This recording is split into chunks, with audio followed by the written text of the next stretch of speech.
আসসালামু আলাইকুম রহমতুল্লাহ। বাইরে ভাই একদম আকাশ ছোঁয়া পরিমাণে রেটটা কিন্তু পরিবর্তন হয়ে গেছে বন্ধুরা। একদিনের ব্যবধানে বিভিন্ন দেশের এক্সচেঞ্জে প্রায় 10 টাকার মতো করে কমে গেছে। গতকালকে থেকে আজকে সর্বোচ্চ পরিমাণে কমেছে কুয়েতের দিনারের রেট, তাছাড়া সৌদির রিয়ালের রেটটাও কমেছে। কাতারের বলেন, বাহরাইন বলেন, এমনিভাবে দুবাই বলেন, ওমান তো আগে থেকেই কিন্তু কমে আছে। অন্যান্য দেশের টাকার রেটটাও কিন্তু বর্তমানে অনেকটি কিন্তু নিম্নমুখী হচ্ছে। আসলে টাকার রেটটা যত কমবে তত কিন্তু আমাদের দেশের জন্য ভালো, কারণ দেশের অর্থনীতি অবস্থা কিন্তু ভালো হচ্ছে, যার কারণে বিদেশি মুদ্রার রেটটা কিন্তু কমে যাচ্ছে। অপরদিকে আবার প্রবাসীরা কিন্তু রেটটা কম পেয়ে অনেকের হয়তো মনটা খারাপ থাকতে পারে, এটাই স্বাভাবিক। তো বন্ধুরা, আজকে হলো জানুয়ারি মাসের 6 তারিখ 2024 সাল, রোজ সোমবার। আজকের এই দিনে সর্বপ্রথম আপনাদেরকে জানিয়ে দেব কুয়েতের দিনারের রেট।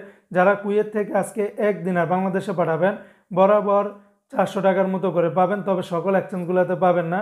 বেশিরভাগ এক্সচেঞ্জগুলোতে 8 থেকে 10 টাকার মতো করে কমে গেছে। যেমন আলমোল্লা এক্সচেঞ্জে 392 টাকা 92 পয়সা, যেখানে গতকালকেও আলমোল্লাতে 403 টাকা ছিল, আজকে অনেক টাকা কিন্তু কমে গেছে। আল মুজাইনিতে 393 টাকা 49 পয়সা, এটাতে অনেকটা কমেছে।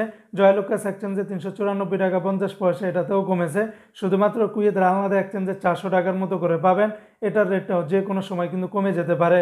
অপর যেমন আজকে মার্কিন ইউএস $1 বিনিময়ে 126 টাকা 19 পয়সা, এই রেটটা পেয়ে যাবেন ওয়েস্টার্ন ইউনিয়ন এক্সচেঞ্জে। রিয়া মানি ট্রান্সফার থেকে 125 টাকা 27 পয়সা। আজকে মালয়েশিয়ান এক রিঙ্গিতের বিনিময়ে 27 টাকা 60 পয়সা, তবে লোটাস মানি এক্সচেঞ্জে 27 টাকা 16 পয়সা, ম্যাক্স মানি ট্রান্সফার 27 টাকা 6 পয়সা, এনবিএল মানি ট্রান্সফার 27 টাকা 20 পয়সা, রিয়া মানি ট্রান্সফার 27 টাকা 60 পয়সা, মার্সেন্টেড এশিয়ান এক্সচেঞ্জে 27 টাকা 46 পয়সা, অগ্রণী রেমিটেন্স হাউসে দিচ্ছে 27 টাকা 10 পয়সা। অন্যান্য এক্সচেঞ্জে আপনারা কিন্তু ভালো রেটটা পাবেন। আজকে বন্ধুরা সৌদি আরবের এক রিয়ালের বিনিময়ে 33 টাকার ভিতরে পাবেন, যেমন টিকমো থেকে 31 টাকা 98 পয়সা, ফাউরি থেকে 32 টাকা 30 পয়সা, মোবাইল ইপে থেকে 32 টাকা 04 পয়সা, ইউআর পে থেকে যদি পাঠান তাহলে 31 টাকা 85 পয়সা, বিনিয়ালা থেকে 31 টাকা 71 পয়সা, তাহুল আল্লাজি থেকে 32 টাকা 08 পয়সা, আলিনমা পে থেকে 31 টাকা 90 পয়সা, তেলেমানি থেকে 32 টাকা 9 পয়সার ভিতরে পেয়ে যাবেন। অপর যেমন আজকে জর্দানের এক দিনের 171 টাকা 90 পয়সা, রোমানিয়ার এক লেও 25 টাকা, জাপানের এক কিনি 0 টাকা 78 পয়সা। আজকে সিঙ্গাপুরের $1 99 টাকা 50 পয়সা, ইউরোপীয় এক ইউরোতে 129 টাকা, অস্ট্রেলিয়ান $1 76 টাকা 90 পয়সা, ব্রিটেনের এক পাউন্ড 153 টাকা 10 পয়সা। আজকে ওমানের এক রিয়ালে 316 টাকা 80 পয়সা, শুধুমাত্র ওমানের গালফ এক্সচেঞ্জে 316 টাকা 80 পয়সা। তাছাড়া ওমানের সকল এক্সচেঞ্জগুলোতে 315 টাকার মতো করে পাবেন। আজকে সংযুক্ত আরব আমিরাত দুবাইয়ের এক দিরহামে 33 টাকা 26 পয়সা।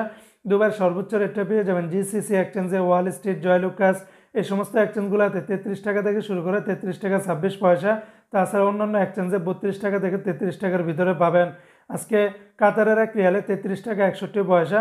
কাতারের সর্বোচ্চ রেটটা পেয়ে যাবেন আল জাজিরা এক্সচেঞ্জে 33 টাকা 61 পয়সা। তাছাড়া কাতারের সকল এক্সচেঞ্জগুলোতে 33 টাকা থেকে শুরু করে 33 টাকা 50-60 পয়সার ভিতরে পাবেন। আজকে বাহরাইনের এক দিনে 324 টাকা 55 পয়সা। বাহরাইনের দিনার রেটটা অনেকটা কমে গেছে, যেমন জেন্স এক্সচেঞ্জ, তারপরে বিএফসি, লুলু, এনইসি, সকল এক্সচেঞ্জগুলোতে 300 টাকা থেকে শুরু করে সর্বোচ্চ 324 থেকে 25 টাকার ভিতরে পেয়ে যাবেন। তো বন্ধুরা, এই ছিল আজকে টাকা রেটের বিস্তারিত আপডেট।